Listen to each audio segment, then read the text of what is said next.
네, 안녕하세요. 모터그래프 전승용입니다.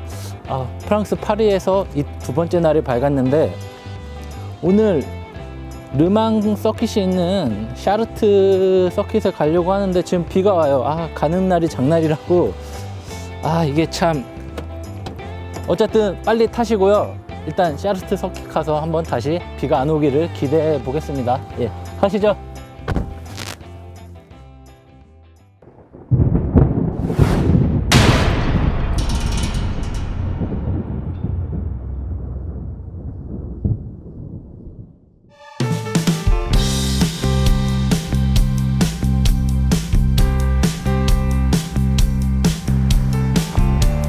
네, 드디어 르망 24시 경주가 열리는 그 샤르트 서킷에 왔습니다. 이 샤르트 서킷이라는 게 어떻게 보면은 일반 도로와 이 레이싱 전용 서킷을 합쳐놓은 굉장히 커다란 서킷이에요. 그래서 총 길이가 거의 14km 정도 되는데요. 지금 이쪽 안쪽에는 부가티 서킷이라고요. 예전에 F1까지 열렸던 그런 상설 서킷이 있고요. 르망 24시는 이 주변에 있는 도로를, 일반 도로를 막아서 일종의 커다란 이런 원을 만들어서 서킷처럼 활용하는 그런 내구 레이스가 열리는 곳입니다. 지금 저도 여기는 처음 와봐갖고 그란투리스모로는 몇 번 달려봤는데 처음 와봐서 어디가 서킷이고 어디가 일반 도로인지 지금 구분이 안 가요. 아무튼 르망 서킷 한번 돌아볼게요. 대략 간단하게요. 이거 좀 당황스러운데? 르망 24시는 뭐 F1과 다르게, F1은 거의 완전히 뭐랄까 현실과 동떨어진 거의 신들의 전쟁이잖아요. 근데 르망 24시는 내구 레이스입니다. 한마디로 말해서 네 차가 얼마나 튼튼해? 라고 물어보는 그거에 대한 질문에 대한 답을 던지는 게 르망 24시죠. 이 샤르트 서킷이 한 13.5km 정도 되는데 그 13.5km를 불과 3분 30초 안에 끊는다고 합니다. 그 상태로 24시간을 달리는 거예요. 완전히 자동차 경주계의 마라톤 같은 거죠. 아무튼 그럽니다. 르망 24시는 한 1923년인가? 그때부터 시작이 됐고요. 뭐 제일 많이 우승한 팀은 포르쉐죠. 포르쉐가 20세기까지 한 16번인가 우승하고 21세기에 한 되게 오랜만에 복귀를 해서 또 2번 우승해서 한 총 18번을 우승을 했어요. 지금 가고 있는 데가 그 뮬산 스트레이트라고 해서 원래 6km 정도의 직진 코스였죠. 피아 규정이 바뀌면서 이 두 개의 시케인을 2km에 하나씩 시케인을 놔서 그 고속을 주행을 못하게 이렇게 만든 거예요. 왜냐면은 속도 경쟁으로 붙으면 그만큼 사고가 나고, 그래서 이 속도를 제한을 시키기 위해서 강제적으로 시케인을 2개 놔둬서 이 속도를 줄이게 만든 거죠. 그래서 2km마다 하나씩 시케인이 하나씩 있는 거예요. 여기 어디야? 나 진짜 모르겠네. 모르겠어.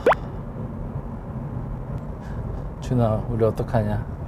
나 여기 어딘지 모르겠어. 아까 갔었는데 거기.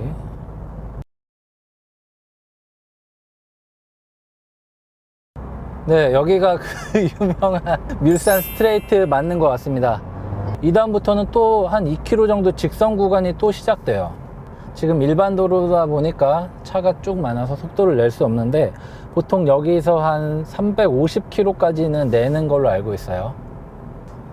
이게 정말 이상과 현실이 다르다는 게, 저는 그래도 어느 정도 그 서킷 라인을 유지하고 있을 줄 알았는데 진짜 이거는 일반 생도로네요. 어쨌든 르망 서킷은 이렇다는 거를 제가 집에서 다시 한번 그란투리스모로 돌면서 한번 설명을 드리도록 하겠습니다.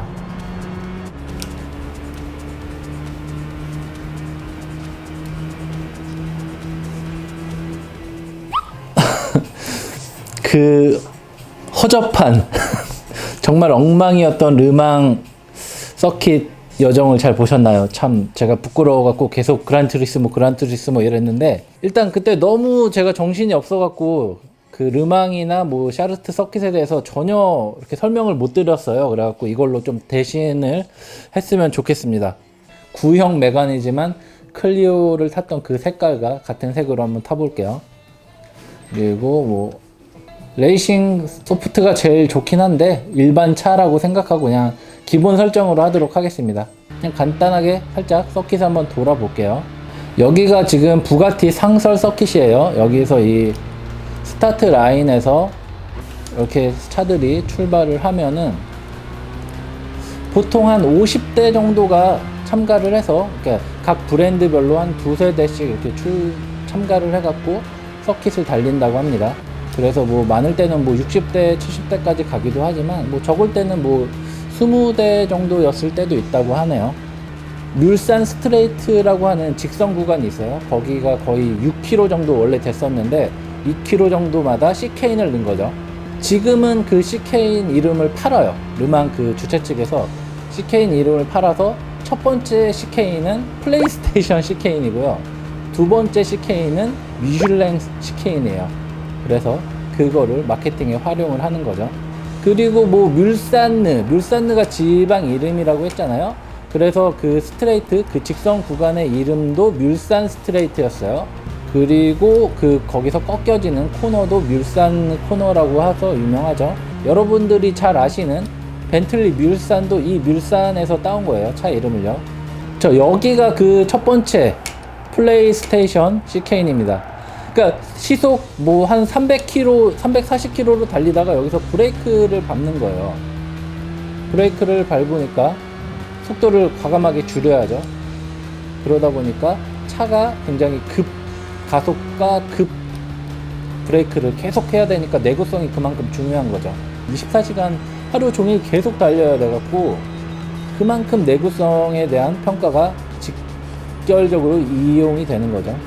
지금 제가 굉장히 천천히 돌고 있는데 르망에는 뭐 포르쉐나 뭐 아우디 등 되게 쟁쟁한 모델들이 나오잖아요. 거기 보면은 뭐 그 차들 같은 경우는 13.7km를 한 3분 20초 안에 끊는다고 해요. 엄청 빠르죠. 그리고 이 구간이 거의 직선이어 갖고 그 13.7km를 도는데 딱 브레이크를 한 9번 정도밖에 안 밟는데요. 이게 말이 됩니까? 그러니까 가능한 거죠. 그리고 뭐 운전자들, 드라이버들도 엄청 고생을 하겠죠. 그러다 보니까 초창기 대회에서는 운전자 한 명이 24시간을 도는 일도 있었다고 해요. 그런데 나중에는 선수 혹사 이거 안 된다 해갖고 한 드라이버가 연속해서 4시간 이상 달릴 수 없고요. 합쳐서 14시간 이상 달릴 수 없게 그렇게 규정을 마련을 했다고 해요. 그쵸. 그러니까 엄청난 거죠. 뭐 타이어도 뭐 한 수백 개 쓰겠죠. 수백 개 쓰고 연료도 뭐 몇천 리터 정도 쓰겠죠. 엄청나게 쓸 거예요 아마. 샤르트 서킷 같은 경우는 현재 길이는 약 13.7km 정도 되는데 원래 1923년 당시에는 17km가 넘는 그런 서킷이었어요. 그러다가 뭐 안전의 이유 때문에 점차 한 14번 정도, 현재까지 한 14번 정도 수정이 돼서 현재의 모습을 갖추고 있습니다. 근데 안전 때문에 이 서킷이 바뀌는 거는 어쩔 수 없는 거예요. 왜냐면은 이 벤츠 같은 경우는 르망에서 엄청난 흑역사가 있거든요. 1955년인가에 벤츠 같은 경우는 그때 사고를 내는 바람에 80명 이상이 죽고 뭐 100명 이상이 부상을 당하는 그런 대형 사고를 냈어요. 르망 24시 도중에요. 그래서 그 이후로 벤츠는 모터스포츠에서 발을 떼고요. 그 다음에 뭐 80년대, 90년대에는 뭐 엔진을 공급하면서 이렇게 모터스포츠에 조금씩 발을 다시 들여놨지만 실제로 뭐 대회에 참가한 거는 한 50년 정도 지나서 대회를 참가하게 됐다고 하네요. 그 정도로 좀 되게 위험한 그런 랠리였던 거죠. 초반에는요.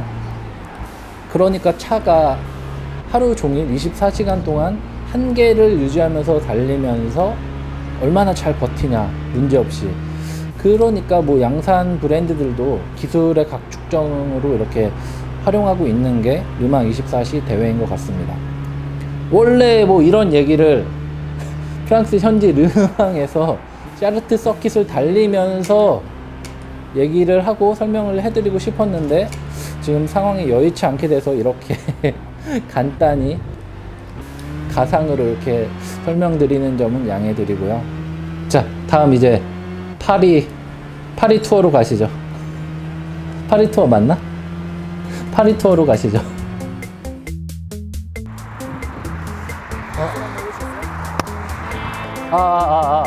여기서 그냥 하면 돼? 네, 안녕하세요. 모터그래프 전승용입니다. 좀 재수가 없네요. 계속 비가 옵니다. 다른 사람들은 페이스리프트 오기 전에 여기가 프랑스잖아요. 정신 없네요. 그대로 들어올 것 같습니다. 여기 물방울 때문에 이거 고여있는데 뿌려줄까?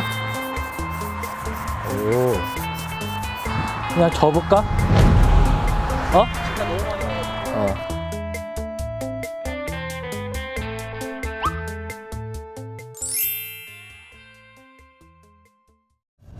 네, 지금 저희가 르노 박물관 같은 데가 혹시 있을까 해서 가고 있는데, 르노 박물관은 이상하게도 독일에 있다고 하네요. 슈투트가르트 있는 쪽에요. 저희가 좀 프랑스 파리에서 좀 수소문한 끝에 르노 카페라고 해서 뭐 음식을 먹으면서 뭐 차도 이렇게 전시되어 있는 그런 곳이 있다고 해서 거길 가고 있어요.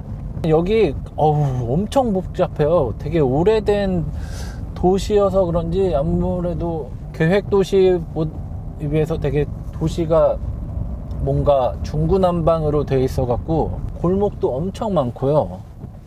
그래서 큰 차를 만들어도 필요가 없었을 것 같아요. 여기 주차하는데도 진짜 서울보다 더 빼곡하게 진짜 막아놨네. 뭐 신분증 검사하고 들어가려면 총도 들고 있네. 지금 왜 이래? 야, 뉴스 좀 봐봐. 뭐 테러 난 거 아니야? 진짜 여기 옆에 다 막아놨네. 근데 사람들은 막 걸어다녀. 아무래도 오늘이 일요일이어서 차를 다 막아 놓은 것 같아요. 사람들 걸어 다니라고. 저기가 정말 그 유명한 그 샹들리제 거리인데, 오후 되면 비가 그치길 기대하면서 지금 파리 시내를 좀 돌아다니면서 뭐 에펠탑도 보고 개선문도 보고 뭐 루브르 박물관도 약간 돌아다닐 생각이었는데, 여기 그 르노 카페를 갔다 와서요. 근데 르노 카페를 포기하고 그냥 파리 시내 탐험을 좀 해봐야겠네요. 그 인터넷에서 찾아보니까 프랑스 그 나라 크기가 한국의 거의 5배가 넘어요. 5.5배? 6배가 좀 안 되는데, 그런데 인구는 또 한 6,500만 밖에 안 되는 거죠. 그러니까 이 넓은 땅에 파리, 뭐 리옹 이런 중심 도시에만 빼곡히 몰려 있고, 그 도시에 연결되는 곳은 정말 한산한 거예요. 와, 진짜 클리오 많이 보인다. 제가 클리오를 타서 그런 걸 수도 있지만 정말 클리오 많이 보여요. 근데 되게 굉장히 웃긴 게 1세대 모델도 봤고 2세대 모델도 정말 쉽게 볼 수 있어요. 3세대도 마찬가지고, 정말 한 나온 지 15년, 10년, 막 10몇 년 된 차들이 아직도 되게 잘 달리고 있어요. 이런 험난한 프랑스 도로 환경에서도 오랫동안 타고 다니는 거 보면은 좀 이 차의 내구성이, 르노 차 내구성이 정말 좋구나라는 게 새삼스럽게 느껴지네요. 그리고 프랑스 같은 경우는 그 신호등이 2개가 같이 있죠. 그래서 뭐 위도 있고 아래도 있고 하는데, 뭐 낮은 시야에서도 볼 수 있게끔 되어 있어요. 그리고 굉장히 좁은, 우리나라 같은 경우면은 뭐 없을 법한 그런 곳에도 신호등이 거의 다 설치되어 있어요. 와, 지금 보이는지 모르겠지만 온 도로에 차가 다 주차되어 있어요. 그러니까 이 클리오 같은 차가 베스트 셀링카가 될 수밖에 없는 거예요. 아마 여기 프랑스 돌아다니면서 클리오, 뭐 208, 이런 차 엄청 많이 봤거든요. 와, 한국보다 더 도로 사정이 별로인 선진국은 거의 처음 보는 것 같네요. 보면은 여기서 하나, 둘, 한 그 락투락이라고 하죠. 오른쪽 끝에서 왼쪽 끝까지가 2.6바퀴, 7바퀴 이 정도예요.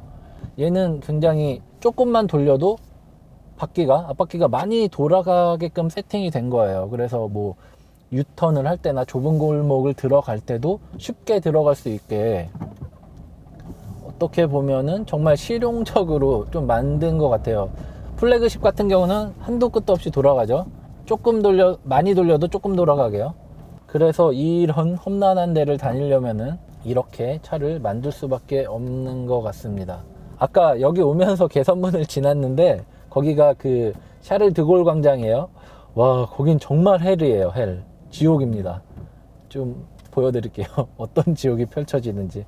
지금은 일요일이어서 차가 그렇게 많이 없는데도 살벌합니다. 그리고 이런 프랑스 같은 경우는 이런 원형 교차로가 많은데 오 진짜 살벌하다. 여기 진짜 엄청 무서워요. 지금 제가 제일 안쪽에서 계속 돌고 있는데 이거 정말 살벌합니다. 와, 양쪽에서 끼어드는 차들. 와, 요거 지금 일요일 12시 정도여서 그러는데 와, 이렇게 거미줄처럼 온갖 쪽에서 진입하고 온갖 쪽에서 다 빠져나오는 거예요. 그러니까 이게 처음 온 사람들은 이거를 어떻게 극복을 해요. 또 여기 막 들어온다. 아저씨 이거를 와, 진짜 여기 무섭다. 장난 아니다 진짜. 우리 나가야 되는데 이제 어떻게 나가냐. 지금 갇혔어요. 지금 거미줄에 갇힌 거죠 지금 어떻게 보면은. 근데 옆에 오른쪽에 또 차가 있어. 얘가 먼저인데 너가 가라. 쏘리. 그리고 저 오른쪽에서 가는 차가 먼저래요. 이것도 얘가 먼저인가? 아무튼. 그리고 또 특이한 점 중에 하나가 여기서는 음주운전이 가능하다는 거예요. 제가 지금 맥주를 사들고 와서 좀 시험을 해볼까 했는데 좀 이게 3년 미만은 혈중 알코올 농도 0.02% 그리고 그 3년 이상은 0.05% 그 정도 이하면은 술을 먹어도 괜찮다고 하네요. 근데 뭐 누구 말을 들으면은 차 안에 항상 음주 측정기를 갖고 다닌다고 해요. 그래서 내가 술을 얼마나 마셨지 라고 보고 해서 나는 3년 이상인데 라고 하면은 0.05 넘었나 안 넘었나 해갖고 자가 진단하면서 진단하고 뭐 다니고 뭐 그런 경우도 있다고 합니다. 와, 멋있다. 여기는 뭘까요? 그런 것 같아요. 무슨 정복했을 때 내가 너네 이겼어 라고 이렇게 딱 상징적으로 뭘 하나씩 만드는 것 같아요. 항상 이 유럽 내에서도 나라별로 이렇게 전쟁이 엄청 났잖아요. 그런 전쟁이 엄청 났기 때문에 그렇게 항상 기념비, 뭐 전승탑 뭐 이런 거 엄청 많이 만드는 것 같아요. 프랑스에서 기름 넣을 때 굉장히 헷갈릴 거예요. 디젤 넣을 때 특히 헷갈리는데 여기는 디젤을 가스 오일이나 뭐 가졸레 뭐 이런 식으로 써요. 되게 스펠링이 뭔가 굉장히 가솔린 휘발유 느낌 나게 이렇게 쓰거든요. 그래서 그거 주의하시면 되고요. 에펠탑입니다. 오, 에펠탑 몇 번 봤는데 이렇게 차 타면서 정면으로 오는 건 또 처음이네요. 와, 멋있긴 멋있다. 이렇게 클 줄은 모르셨죠? 원래 저기 그 에펠탑 뒤에 있는 공원에서 막 이렇게 놀고 딱 밤에 불 들어오는 거 보고 막 이래야 되는데 나중에 예쁜 여자친구가 생기면은 꼭 파리 여행을 함께 가도록.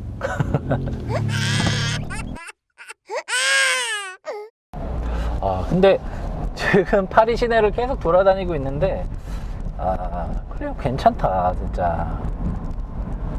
여기가 굉장히 길이 좁거나 뭐 급격하게 바뀌는 도로, 이렇게 90도 꺾이는데 도로가 정말 좁고 막 이러거든요. 울퉁불퉁하고. 근데 차체 움직임이나 이런 게 또, 그리고 노면이 굉장히 울퉁불퉁하거든요. 근데 스트레스를 그렇게 많이 안 밟아요. 웬만한 거는 그냥 무시하고 갈 정도고, 이렇게 막 출렁거리지도 않고. 클리오의 느낌을 알겠어요. 르노 차의 느낌을 프랑스 도로에서 이렇게 지금 한 1000km 이상 달려보니까 프랑스 차가 왜 이렇게 만들어지는 건가에 대해서 조금 더 명확하게 알 수 있는 것 같아요. 노면 충격이 있긴 있죠. 당연히 있죠. 그리고 뭐 분명 토션빔인데 분명히 있는데 그 충격 자체가 정말 잘 억제됩니다. 그리고 몸에 스트레스를 그렇게 심하게 주진 않고요. 워낙 부드러우면서도 탄탄한 그런 뭔가 환상의 서스펜션을 한국 소비자들은 다 대부분 원하기 때문에 이 정도로는 좀 모자랄 수도 있겠지만, 어쨌든 이 차가 한 2천만 원 위아래겠죠? 그런 거 감안했을 때는 뭐 괜찮습니다. 얘는 좀 소음 진동, 이 NVH를 조금 더 강화해야 할 필요도 있는 것 같아요. 얘는 저속에서 조금, 이 아이들링 상태에서 조금 좀 진동 소음이 좀 너무 좀 세고, 오히려 고속이 더 조용하니까 얘는 진동도 별로 없고, 이 흡차음제 이런 거 좀 더 잘 써서 이런 감성 품질이라고 하죠. 감성 품질 같은 것도 좀 만족시킬 수 있는 그런 차로 바뀌었으면 좀 좋을 것 같기도 해요. 야, 이런데 딱 차 없는 이런 느낌으로 한번 달려보고 싶지 않아. 혼자 있고 싶으니까 다 나가주세요. 여기가 루브르 박물관이다.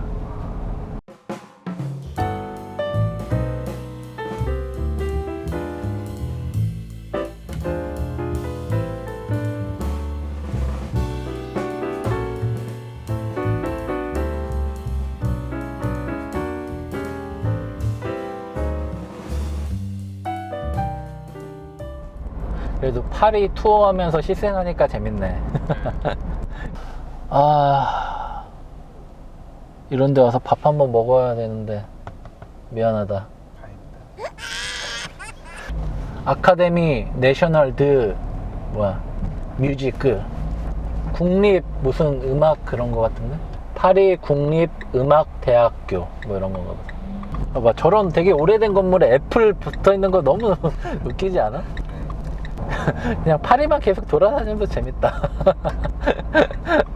아, 그리고 얘네는 도로 제한 속도가 특별한 그 속도 간판이 없는 이상 50km 이하, 시내에서는요.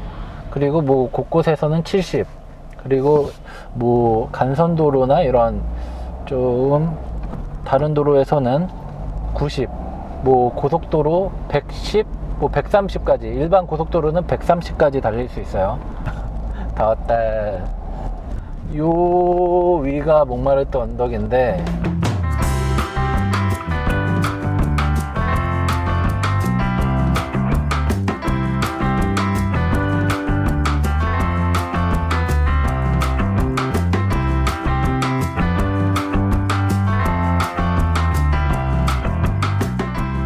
어쨌든 저희가 지금 여러 난관에도 불구하고 여러 가지 시도를 하고 있는데요. 이게 콘텐츠가 제대로 나올지 모르겠지만 어쨌든 지금까지 파리 시내를 돌아다니면서 르노 클리오를 타고 파리의 교통 이런 상황이나 교통 문화, 이런 관광 명소 이런 거를 대략적으로 살펴봤습니다.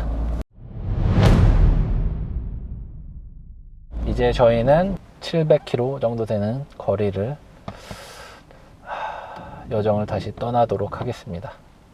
화이팅!